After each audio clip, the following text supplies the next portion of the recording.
اور پھر امام محمد تقی علیہ السلام، جہاں تک میں حقیر دا مختصر جہاں مطالعہ اترائے ہستیاں باقاعدہ مدینہ چوں کربلا اور نجف دی زیارت کرن واسطے آئیں، جڑا بندہ آ جاتا ہے کہ معصوم زیارت نہیں کی تھی، کوئی زیارت دا حکم و تاریخ تو جائل ہے، وہ دے اندر بغض مظلوم کربلا ہے۔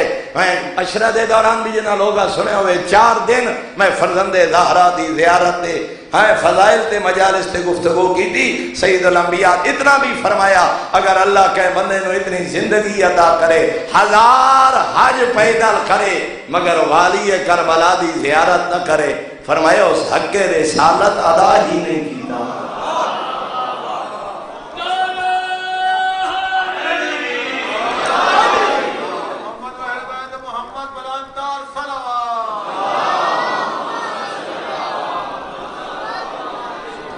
ہزار حج کرن والا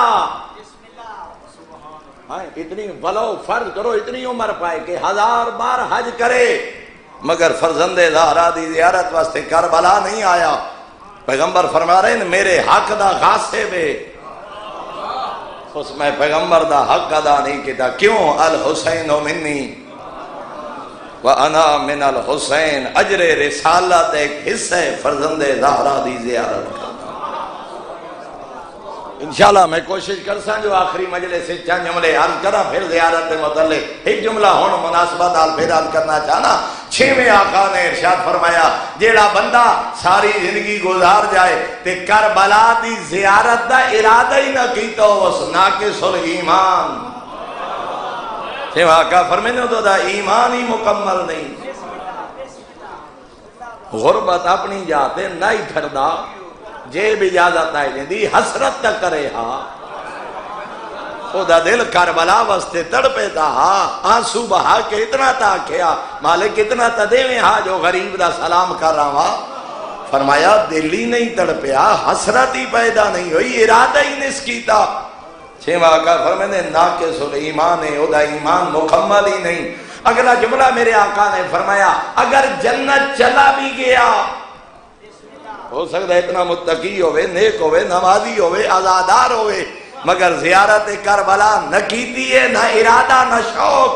فرمایا اگر جنت چلا بھی گیا اس نو او مقام نہ مل سی جڑا مظلوم دے زوارا نو اللہ عطا،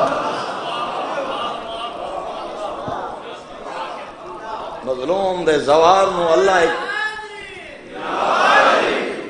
میں اگر جنت چلا بھی جائے، فرمایا اس نو او چکے ایمان دے بھی مدارے جن نا، جنت دے بھی درجے، ایمان دے بھی درجے۔ فرمایا اگر ساڈا محب بھی ہا، شیعہ بھی ہا، عزادار بھی ہا، متقی بھی ہا، واجبات دا پابند بھی ہا مگر زیارت کربلا دا شوق ہی نہیں، حسرت ہی نہیں، گیے ہی نہیں، فرمایا جنت چلا بھی جائے اس نو او مقام نصیب نہ اسی جڑا مظلوم دے زوار نو نصیب اسی۔